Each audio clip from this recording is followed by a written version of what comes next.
Bonjour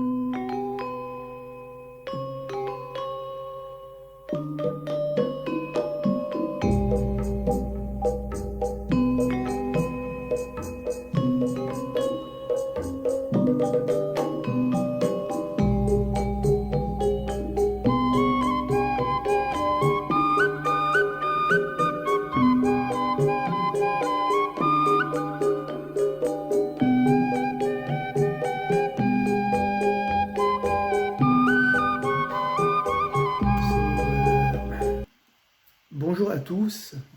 I will speak in French and I will present my slides in English.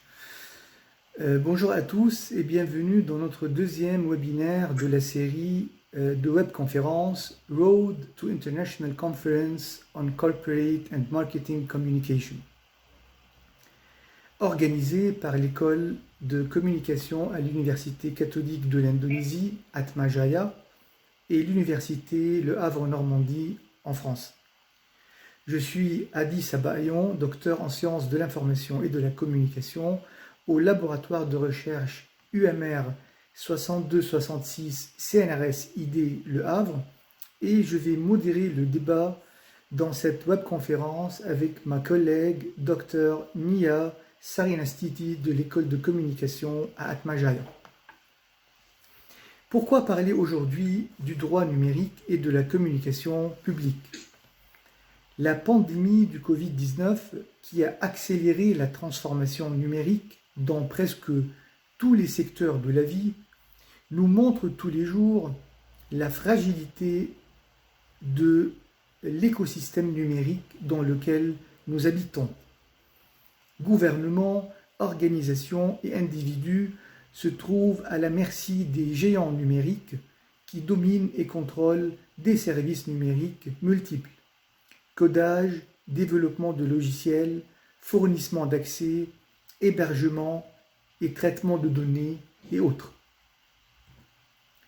Ces entreprises, que ce soit américaines, les GAFAM, comme Google, Amazon, Facebook, Apple et Microsoft, ou chinoises, les BATX, comme Baidu, Alibaba, Tencent et Xiaomi, monopolisent une grande partie des fonctions que nous, usagers numériques, en avons besoin pour habiter et vivre dans le numérique, décrit par Milad Douayi, historien des religions, philosophe et titulaire de la chaire d'humanisme numérique à l'université Paris-Sorbonne, Paris 4, donc décrit comme urbanisme virtuel, marqué par l'hybridation et caractérisé par l'augmentation et l'immersion. L'information aujourd'hui personnalisée plus que jamais, qui cache ou sur laquelle se base une économie de la recommandation, est médiée par des moteurs de recherche, des emails, des services de communication, des réseaux sociaux, des applications d'achat, des plateformes de santé, des services de commerce, etc. La grande majorité de ces services sont dans la portée des géants numériques.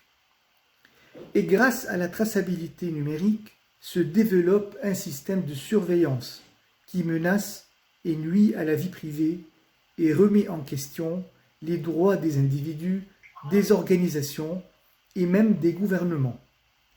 De plus, il met en danger notre vie numérique et interroge notre vivre ensemble dans la société de l'information.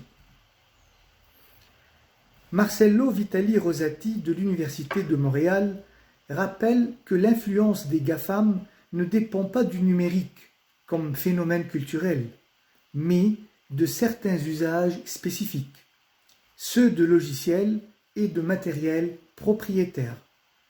Il écrit dans son texte « Être libre à l'époque du numérique ».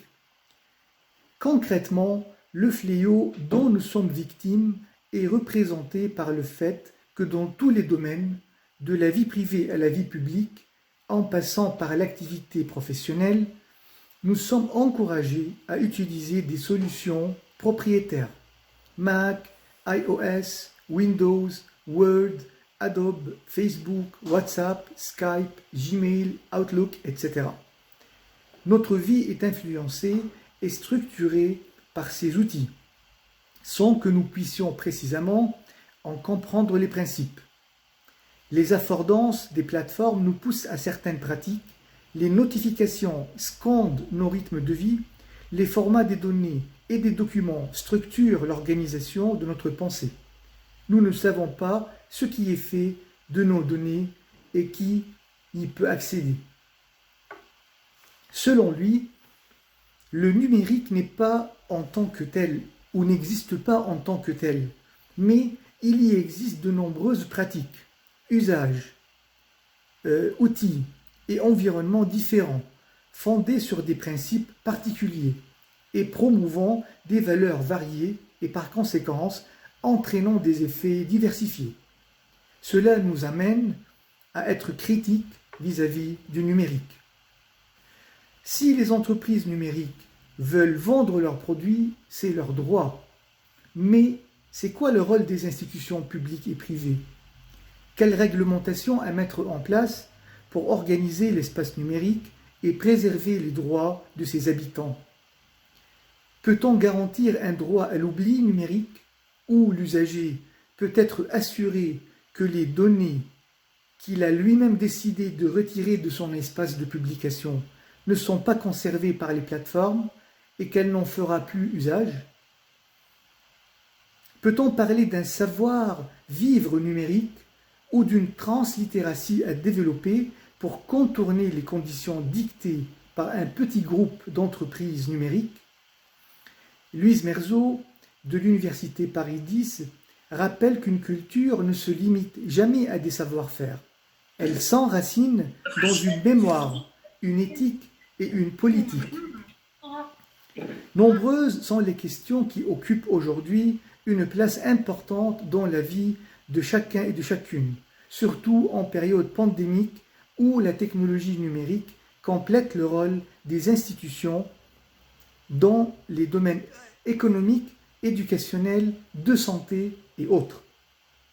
Pour les aborder, nous avons le plaisir d'accueillir Dr Bénédicte Bévière-Boyer du département de droit à l'Université Paris 8, Vincennes-Saint-Denis en France, et Dr Juliana Wayungitias du département de droit à Atmajaya, qui discuteront autour du droit numérique et de la communication publique aujourd'hui.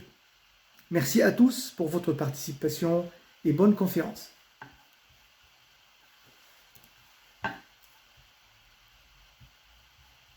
Thank you very much, Hadi, for the backdrop on this conference, on this webinar actually, and providing a bit of a glimpse of